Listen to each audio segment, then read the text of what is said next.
बिस्मिल्लाहिर्रहमानिर्रहीम। Donald Trump ने जाते जाते भी चाइना के साथ दुश्मनी ख़त्म नहीं किया। ट्रंप ने जाने से पहले चाइना के खिलाफ नए कवानीन और पाबंदियाँ आयद कर दी। क्या ट्रंप के जाने से चाइना और अमेरिका के ताल्लुकात पर कोई फ़र्क पड़ेगा? और इस साल जैसे ही कोरोना वायरस ने दुनिया को अपनी लपेट में लेना शुरू किया तो साथ ही एक आलमी तनाज़े ने भी सर उठा लिया, और वो तनाज़ा था चाइना और अमेरिका की लड़ाई का।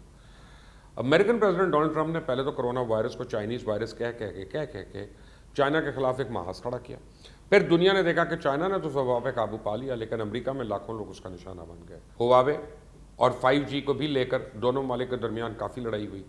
अमेरिका ने चाइना के मुख्तलिफ ऐप्स तक पर पाबंदी लगाने की कोशिश की, जिस पर अभी तक अमेरिकन अदालतों में मुकदमे चल रहे हैं। यहाँ तक कि यह लड़ाई सफारती सतह तक भी जाके पहुँची और दोनों ममालिक ने अपने सफारती दफातर को बंद करके सफीरों को वापस भेज दिया। मुख्तसर ये कि ट्रंप को जब भी मौका मिला उसने चाइना के खिलाफ हर वो काम किया जो वो कर सकता था। चाइना अमेरिका के दरमियान ताल्लुकात में तकरार और लड़ाई आज भी जारी है, और अब जब ट्रंप का दौर इक़्तिदार ख़त्म होने के करीब है तब भी वो चाइना की जान नहीं छोड़ा। वो साइबर हमले जिनके बारे में अमेरिका की इंतज़ामिया और अमरीकी वज़ीर ख़ारजा माइक पॉम्पियो ताकि ये कह चुके हैं कि ये हमले तो रशिया की तरफ से हुए। इन हमलों पर पहले तो डोनाल्ड ट्रंप इतने दिन खामोश रहे, और जब इनको ख्याल आ ही गया कि इन हमलों पर बात करें तो उन्होंने रशिया से हट के तमाम इल्ज़ाम चाइना पर डाल दिए। ट्रंप ने अपनी एक ट्वीट में कहा कि जाली न्यूज़ मीडिया के ज़रिए साइबर हमलों को हकीकी पैमाने से बढ़ा चढ़ा कर पेश किया गया, जबकि मुझे मुकम्मल तौर पर ब्रीफ किया गया और ये सब कुछ कंट्रोल में है। और साथ ही ये भी कहा कि जब कुछ होता है तो मीडिया रशिया रशिया रशिया को तरजीह देता है और इसका इम्कान पर गुफ्तगू करने से लोग डरते हैं। क्या ये चाइना भी हो सकता है ना? साथ ही हालिया इंतखाब के नताइज को भी उन्हें साइबर हमलों के साथ जोड़ दिया कि हालिया सदारती इंतखाबात के दौरान वोटिंग मशीनों को हैक किया जा सकता था, लेकिन इसके बावजूद महकमा होमलैंड ने उसे एक महफूज इंतखाब करार दे दिया। और ट्रंप ने सिर्फ साइबर हमलों का इल्ज़ाम ही चाइना पे नहीं लगाया, बल्कि जाते जाते चाइना के खिलाफ एक अहम कानून भी पास किया। उसमें चाइना के लिए काफ़ी ज़्यादा मुश्किलात पैदा हो सकती हैं। मसलन डोनाल्ड ट्रंप ने एक नए कानून S-945 पर दस्तखत करके इस बात की मंजूरी दे दी है कि यह कानून गैर मुल्की कंपनीज़ के एहतसाब का तयन करती है, और इस कानून के तहत गैर मुल्की हुकूमत के ज़ेर मिल्कियत या इनके ज़ेर कंट्रोल कंपनीज़ को सख्त हिफाजती असूलों की पाबंदी करना होगी। इसके साथ ही American public company accounting board जो है उसे तयशुदा ऑडिट मेयारात के पेश नज़र मंजूरी भी लेनी होगी। यानी अमेरिकन सेनेट ने इस कानून को मई में ही मंजूर कर लिया, और इस माह अमेरिका पार्लियामेंट के लोअर हाउस के नुमाइंदों ने भी इसकी मंजूरी दे दी और सदर ट्रंप ने भी इस पर दस्तखत कर दिए। और जब यह कानून लागू हो जाएगा तो अमेरिकन स्टॉक मार्केट में काम करने वाली कंपनीज को ये बताना होगा कि इसका मालिक कौन है और इनको कौन चलाता है। और इसके अलावा अमेरिकन वजारत तजारत ने चाइना की आला ड्रोन कंपनी DJI के अलावा 59 दीगर साइंसी और सनती पैदावार के यूनिट्स पर भी पाबंदी आयद कर दी।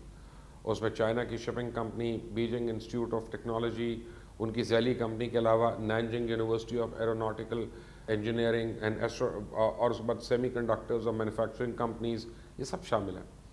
और इस पाबंदी की वजह ये बताएगी कि अमेरिका की खारजा पॉलिसी के बरखिलाफ ये कंपनियाँ इनकी कौमी सलामती के लिए ख़तरा है। ये कंपनियाँ साउथ चाइना सी में फ़ौजी सरगर्मियाँ बढ़ाने, चाइनीज़ फ़ौज के लिए अमरीकी मसनूआत इस्तेमाल करने और चाइनीज़ खुफिया दस्तावेज़ात चोरी करने में मुलव्वस है। अब मज़ीद खदशा ये ज़ाहिर किया जा रहा है कि अमरीकी वजारत तजारत के सनती और सलामती ब्यूरो की जानिब से इन 60 कंपनियों के अलावा भी कई और चाइनीज़ कंपनियों पर अमरीकी स्टॉक मार्केट में काम करने पर पाबंदी हो सकती है। और यहाँ मैं आपको एक और अहम बात भी बताता चलूँ कि अमेरिका के बाद और भी कुछ ममालिक हैं जो कि चाइना के ख़िलाफ़ इसी तरह से पाबंदियाँ लगा सकते हैं। इस सिलसिले में टोक्यो में आलमी ताकतों का खुफिया इजलास हुआ। इसमें अमेरिका के अलावा भारत, ऑस्ट्रेलिया, जापान, ताइवान, जनूबी कोरिया और दीगर यानी ऐसे ममालिक ने शिरकत की जो कि अमेरिका के हिमायती हैं। और आपको याद होगा कि इस क्वाड का एक इजलास अक्टूबर में भी हुआ था, और हालिया होने वाले इजलास एक ही एजेंडा था कि किसी भी तरह चाइना का रास्ता रोका जाए, इसे घेरा तंग किया जाए ताकि बढ़ते हुए असर रसूख को रोका जाए।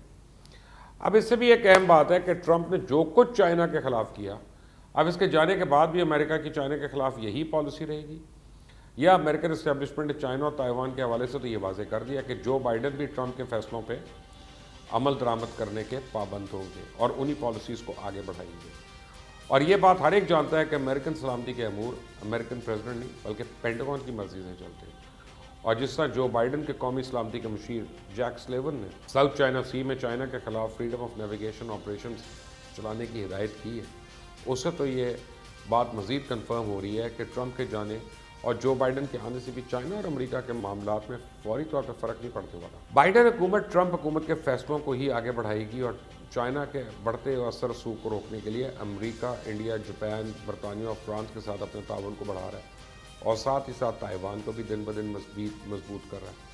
अमेरिका ने ताइवान को $5 बिलियन का असला फ़रोख्त करने के मुआहदे पर भी दस्तखत किए। यानी ट्रंप के जाने के बाद भी चाइना की मुश्किलात नहीं ख़त्म होनी, बल्कि इनमें अब मज़ीद इजाफा होने वाला है। अमेरिका और इसके इत्तेहादी चाइना के लिए मुश्किलात तो खड़ी करेंगे, लेकिन ये भी हकीकत है कि चाइना भी खामोश तो बैठने वाला नहीं है, वह ईंट का जवाब पत्थर से देना चाहता है। इसलिए अब देखना यह है कि इन पाबंदियों और नए कवानीन के बाद चाइना अब इन सब का क्या जवाब देगा। आप इस चैनल को ज़रूर सब्सक्राइब करें, बेल आइकॉन को प्रेस करें। जितनी भी अपडेट्स होंगी और इस पर डेवलपमेंट्स होंगी वो आप तक वीडियो खुद ब खुद पहुँच जाएगी। Until the next time, Allah Hafiz.